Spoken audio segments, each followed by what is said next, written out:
Just 2 chords that loops.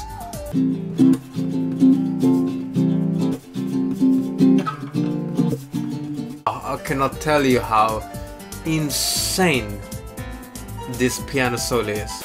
Hi, I'm Henrik Gerardo, I'm a musician, and today we're gonna react and analyze some more music from Bleach. Just so you know, this is part 2, so if you haven't checked out this one, I recommend you to do so. Okay, without further ado, let's get started. I love this.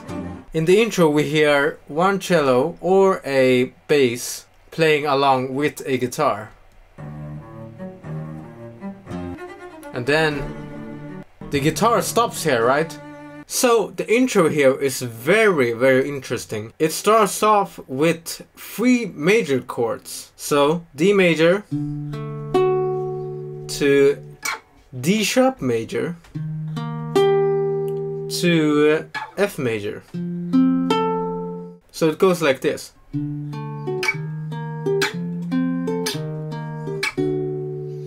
And then we have the riff. Something like that.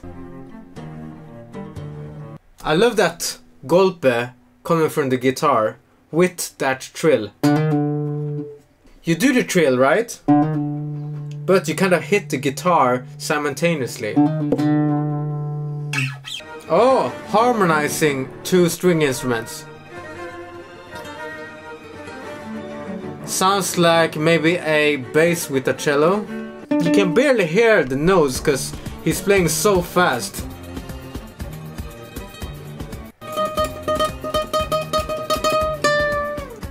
I can only hear that little tiny bit of that melody. I love how the song is structured here.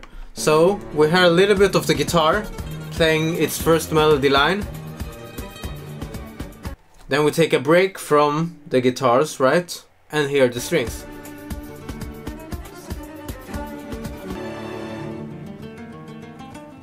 Ooh, that's right. There's this solo guitar part. That's one nasty chord.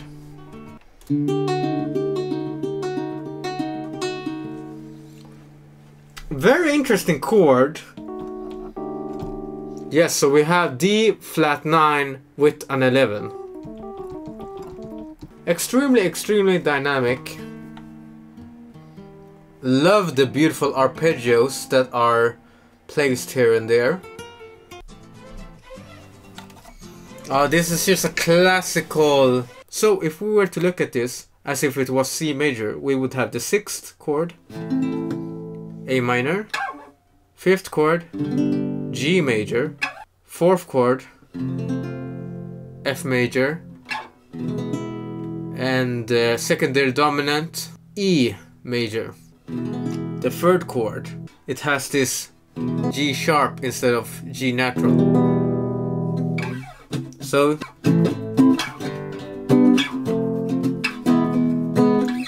that sounds so much more Spanish.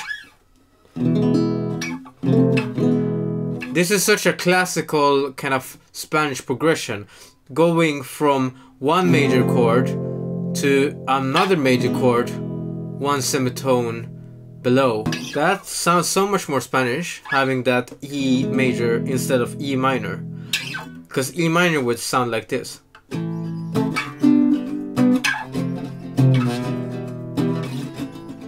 It works, but it doesn't have that Spanish vibe. You really have to get that E major. So nice bass and percussion. Oh, I love that trill. I love that trill. And this is super hard to play on a stringed instrument. I will not even attempt to play this on my violin, because this is hard as hell. Love that little trill, using a half-step trill, B to C. Love it. The chord progression just loops. Yeah, they removed the strings, that's why it sounds so different. There are no strings as the guitar starts to solo.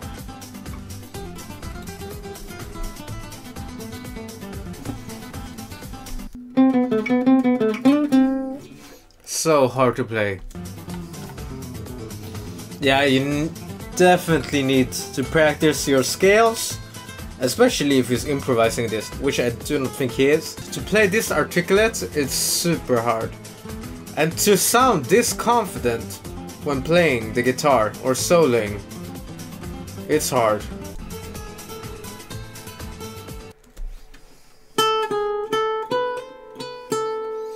Using that G sharp in the melody, very good to kind of really focus on that E major we have.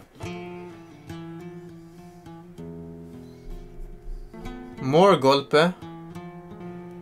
Really utilizing those bass notes to get a melody. That's so good. That's so good. Oh, I like this one. There are like 3 guitars here. 4 now. So we have... Listen, listen.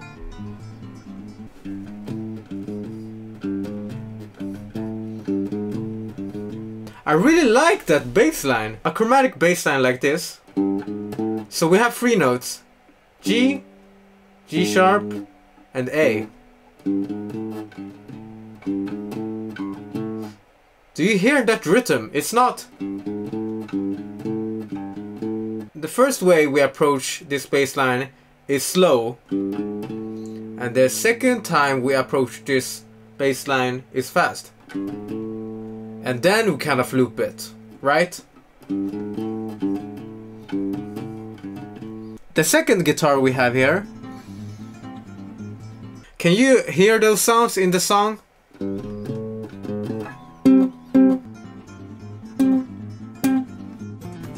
Kind of offbeat, right?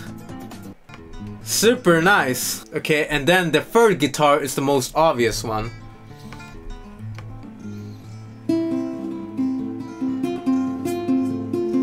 And then we have the fourth guitar, which is playing the melody here.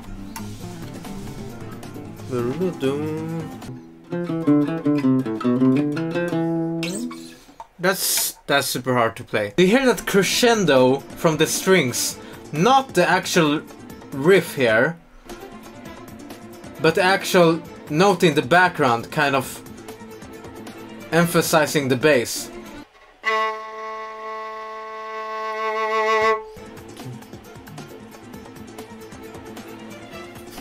And then it goes back down and goes up, and it sounds like it's accompanied by some brass instruments and the crazy strumming of those chords. I cannot do that.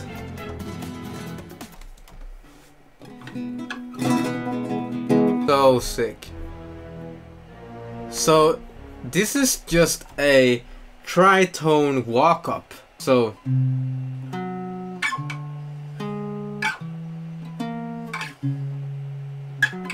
if you don't know anything about like music theory, tritone is a very, very harsh sound to listen to, and tritone harmonies often sound very scary, unsettling. That's why you use tritone harmonies if you want to emphasize that something scary is heading your way.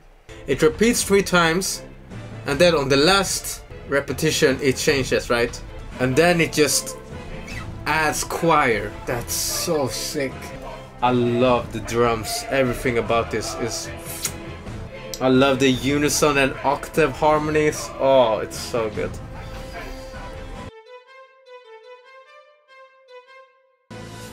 Oh, I love the strings. Now we're back to the main melody instrument. The theremin. Oh, I love that sound. It fits so well with the guitar. I would actually say that this song is played in a Phrygian mode, specifically A Phrygian. And why do I say that? It's because we have A minor here, right? Then we go to G minor. So if we were in A minor, we wouldn't go to G minor, right? We would go to G. If this was played in A minor, we would go to A and then G. So it would sound something like this.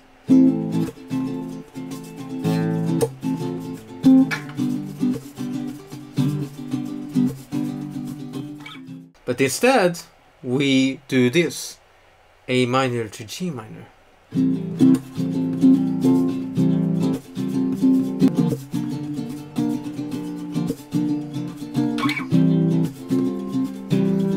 Right? So, ooh. So we have the piano, and then this weird synth. Then we have the strings. I really like this. Then we hear brass even. I like how it just keeps on building, right? And now we have electrical guitars. And more strings pan to the left. Ooh, very nice. So now we actually move away from that bass line that kept repeating, right? Wait, we need to figure out the bass line.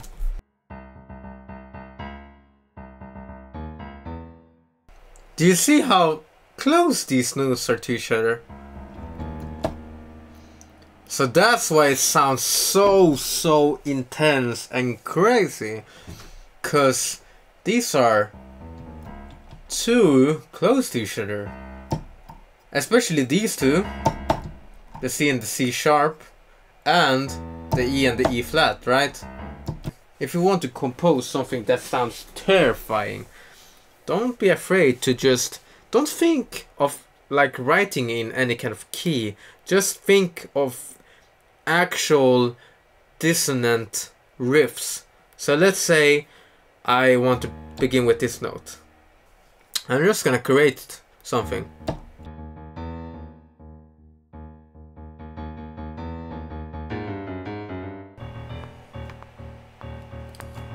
By an octave. And maybe let's double that with some kind of cool pulsating synth maybe. Ah, I like this. This sounds great. And then let's double that with some staccato bass. Now let's add some drums. Here's a simple looping drum.